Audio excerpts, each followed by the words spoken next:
People like us do things like this. So what does that mean, and where does it come from? People like us do things like this. It's a way of communicating succinctly the message that you're trying to get to your market, and it comes from Seth Godin. I've been attending Seth Godin's marketing seminar since around the 1st of January. So far, over 50 lessons have rolled out with a few more to go.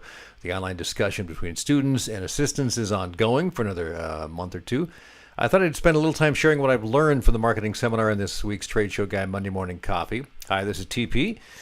Tim Patterson. This is Trade Show Guy Monday Morning Coffee for April 22nd, I guess it is, 2019. I'm a marketer, kind of, writer, author, project manager, salesman, client relations specialist, whatever that is, and so much more. We all wear so many labels, so many hats, but back to this. People like us do things like this. Probably the biggest takeaway I've had so far in the marketing seminar, and it's really deceptively simple. Seth Godin, as you may know, pioneered the concept of permission marketing in the 90s, which was a new way of connecting with potential clients and customers.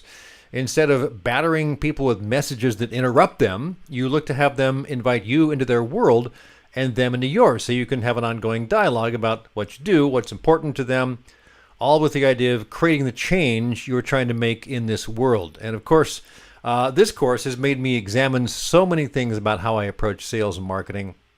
I don't think anyone is really a natural at sales or marketing. Yes, some are better, I think. Some pick up the basics better than others, but it's all learned skills and behaviors. So a couple of things I've learned. You can't be everything to everybody. So what Seth advises is to find the smallest viable audience for what you do. And if you do that, you can make a living at it. You can be pretty good at it. So what is the change you're trying to make? This is probably the thing that got me thinking the most and the most challenging thing. And I've always thought about this business from the standpoint of simply selling more exhibits and making people and companies look their best. But then I started writing books. I got a couple of books out. And it's, when you come at it from asking the question, what is the change you're trying to make?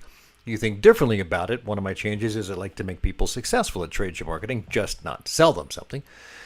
Not only what change are you trying to make, but who are you trying to change? So you have to figure out who that person is or that company. From there, we examine the promise we make, positioning, creating tension, and there's a whole lot of case studies in there. I'm sure I'm not giving anything away, but these are all some fairly common ways of looking at marketing. But I have to say, Seth Godin has a unique way of framing these topics and many more that I don't hear anywhere else. There are other marketers out there that do a really good job. There are many more that spout gibberish that really don't do much, but they act like marketers and they think they're marketers, although they've never gone to school about marketing or maybe not have a lot of experience. A lot of marketers seem to think, though, that blasting out a lot of social media ads on Facebook and Twitter will do the trick. And, maybe there's something to that if you do it right. But the deeper I get into the marketing seminar, the more I think that most marketing you see these days is bunk. But this is not. So, you walk through creating a plan and branding and getting the word out, creating testimonials and endorsements, finding a tribe, leading that tribe maybe, or being a part of it, and so much more. Much more than I can even reference in this. So will it change my marketing?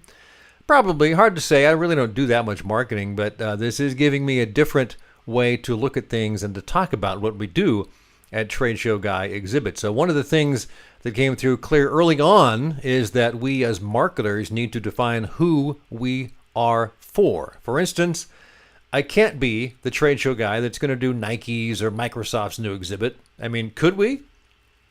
Well, I suppose, but it would be such a big stretch. I'd have to pull all sorts of various vendors together to make it happen. It would be way outside what we normally do, and it would be a big risk. I think it's probably better to stick with what works really well, and that is the parts of the smallest viable market. I can say that one of the axes that we define what we do at Trade Show Guy exhibits is this, and it's helped to define this. We work with small to medium-sized companies that are in a growth pattern. That's very common with what we do. Thanks to this growth pattern, they're in a position of being ready to invest in a better exhibit, but that also means for most of them moving out of their comfort zone, having to deal with installation crews and shipping big crates and so on, stuff they haven't done much of, if any. So we help them navigate that process because that's what we do a lot of.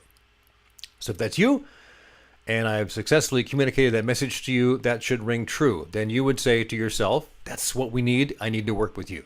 Now, not all of our clients exactly fit that description. It just doesn't work that way. Some are smaller and need a couple of banner stands and table throws, but eventually they may move up to that bigger category. So helping them now with the smaller stuff positions us as the right company to help them when they're ready to move up. Other clients are already past that the quick growth phase. They're in a slower growth, but they're bigger and they need a custom island exhibit. We can handle it and do a great job, but that's not where we spend most of our time. Maybe we'll move up as time goes on.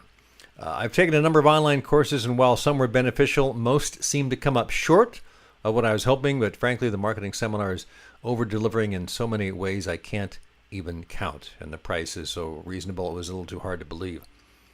So, yeah, it's great. 6 months worth of lessons, which roll out every other day. Actually, about 4 months, and then you have 2 months to kind of go back and redo and reconnect with the people that are on there.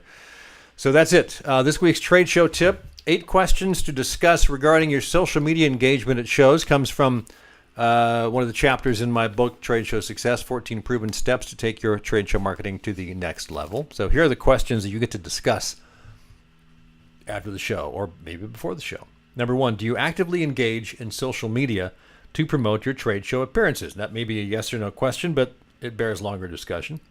Number 2, do you have a dedicated social media staffer attending shows?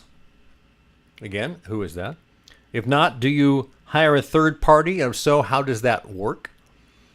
Number 4, how are social media postings shared with your staff? Do they know about what's going on? Number 5, how effectively do your social media staffers post valuable and interesting content? And do you coach them on that? Do you talk to them about that? About what may be inappropriate? Number 6, do you run any contests on social media to drive booth traffic? If so, discuss what worked, what didn't, why didn't it work, why it did work. Number 7, which social media platforms does your company use? Which are the most popular? And any metrics that you have, detail them out, talk about them. And number 8, are there any platforms you think you should be on, but for some reason you're not? Check out the whole book along with my Trade Show Superheroes book on Amazon. All right, wrapping up, one good thing this week. We have one good thing, and it's the playoffs. The NBA playoffs are here.